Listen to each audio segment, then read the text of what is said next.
Okay, so here we go. Here's a star. There's its position. The blue line shows its position in the equator. The red line shows its position in the ecliptic. There's a transiting planet going along. It hits this point where it's going along in the zodiac along red degrees, but it touches the point where that star has an influence to the equator. There's still a point there. The transiting planet would be. Now, another transiting planet may be transiting down lower, or another time it transit lower, and that would be a longer distance between. There's different amounts of space that can come between these two lines, but there's a second point of influence here. We don't watch it so much in transits. In progressions, it's when you got a complex or something, you would go to reach if you're working with an autistic kid or someone with a special problem or special challenge. You'd look at these things to see how you try and see the second effect that's going on here.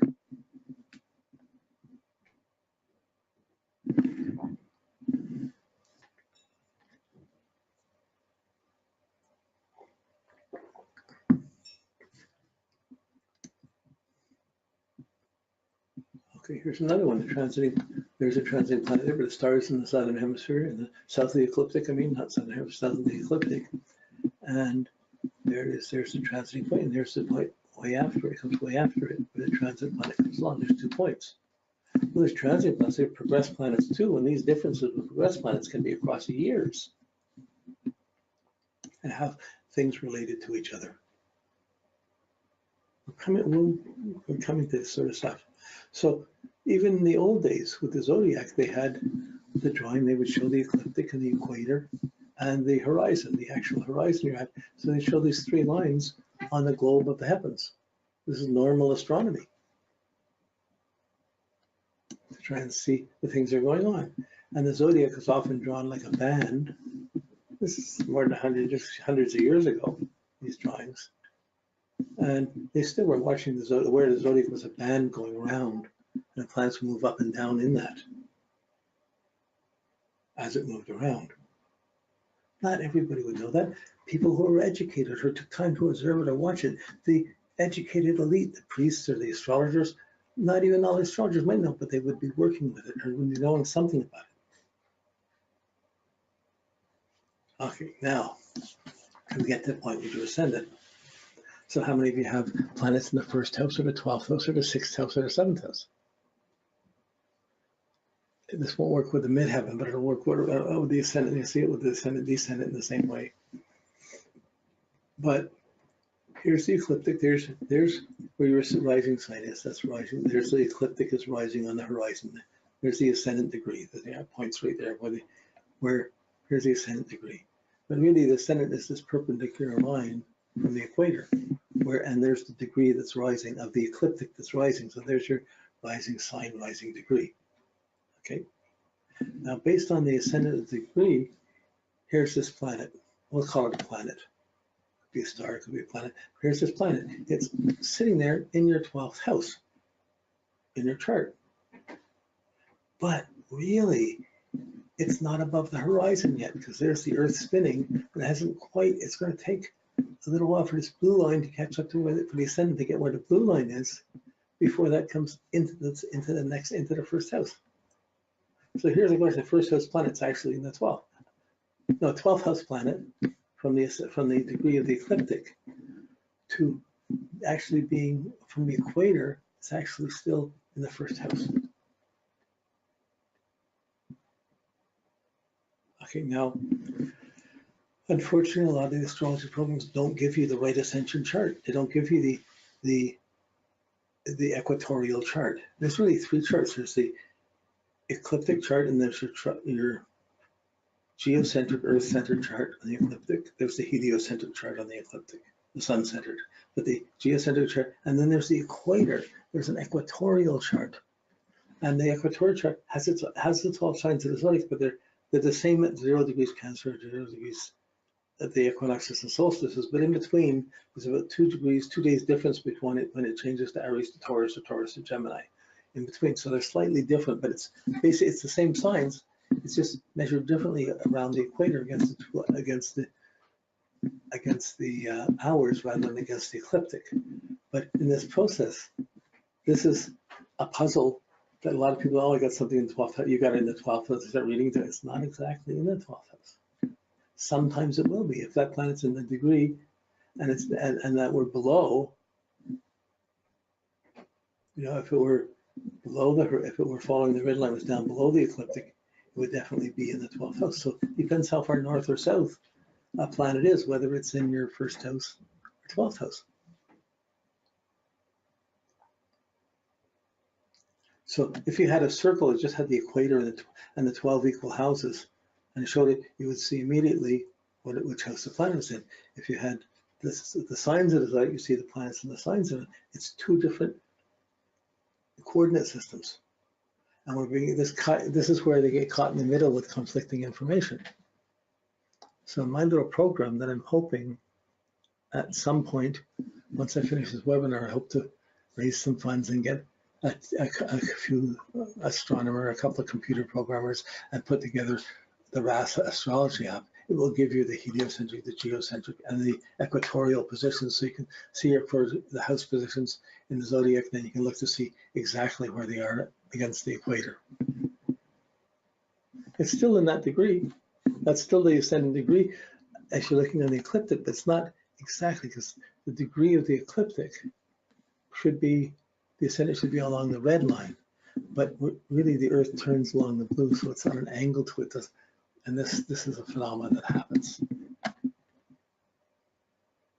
So to find this out, if you're in that puzzle, won't be long. We're at the level where in a few classes you'll be getting a copy of this program that can do this. Unfortunately, my program that I have was geared for dot matrix. It doesn't have the graphic charts. It's geared to print out. It wasn't made for dot matrix. I got it updated in the 90s.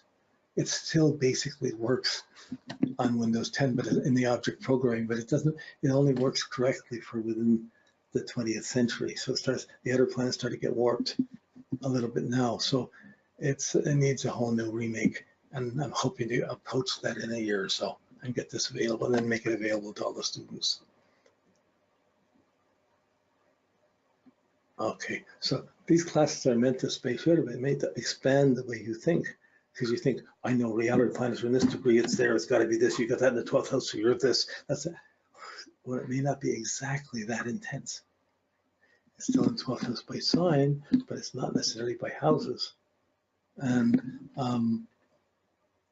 this has been an ongoing battle and puzzle between astrologers who have a belief it should be this way, a belief it should be that way, but not many have really tried to present it and work with the two systems to see. It's like you have a left eye and a right eye. If you put your finger out, what's behind your right eye and what's behind your left eye are different. The background is different, kind of like that.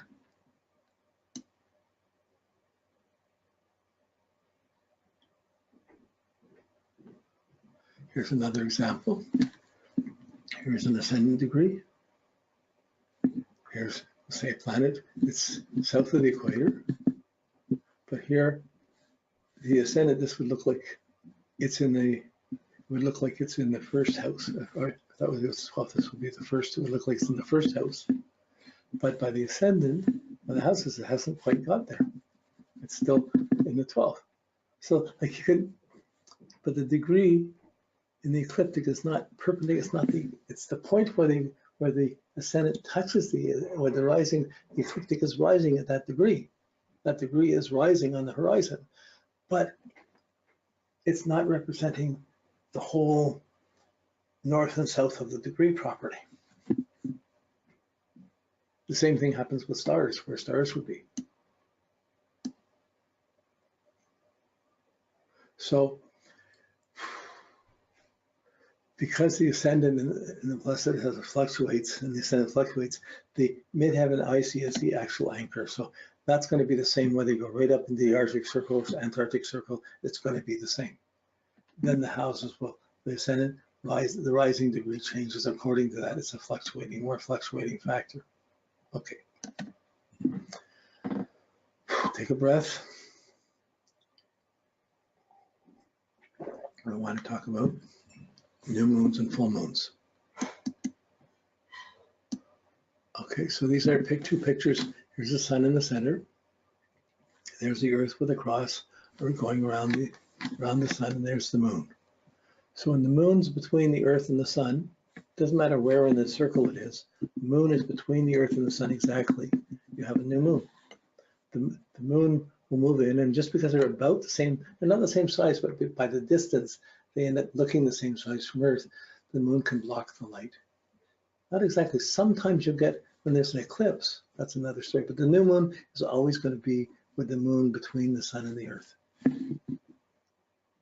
And that's the new moon. But because it can be north or south, it's only eclipse where they're all at the same line, at the same level. Okay, so that's the new moons. The full moon is when the moon is on the outside of the Earth's orbit. So you have the sun, the Earth, and the moon's outside of the Earth's orbit. Here's the sun, here's the Earth, there's the moon outside of the Earth's orbit. It's far away, so that's when it's at its brightest and the moon's reflecting back. And we see the full moon in the sky. The new moon we don't see, it's dark. But these are the two high tides of the month, where the moon and the sun align, and it pulls the water of the Earth towards the sun, moon and the sun. It makes those the high tides of the month. And it gets thinner on the 90 degrees on the Earth. The water gets squeezed and it gets pulled towards the sun and moon. Okay, now, so we have these, they're going around the circles. We can see the new moons and full moons, but we don't know when how do you tell when it's an eclipse? That's where the nodes come in. It's an exaggerated picture of nodes, but here you have one circle going around, and it's the black, say the black circle. And then you have another circle that's going around counterclockwise, going around. And then you see the arrow going through. The arrow goes through it is where the two is the hinge between the two, where the two touch each other, where they're same, where a planet going around this, let's say around the up and down circle, this higher circle, and then going around there, whenever that planet would be at the same point, at the same latitude or declination, latitude would be the same latitude as the, let's say this is the Earth cycle or whatever, it would be at the node. So if the moon's going around, this would be, and there's an arrow for the north node, the point of the arrow, the tail for the south node. In astrology, we have the symbol where you have the circles going up, and it kind of looks like the back of a cobra, but it's the north node and south node. But I use the arrow and the south node and the south back front of arrow back of now. When it hits this north node where the arrow is, that north node is pointing to the point where it's something going along this orbit.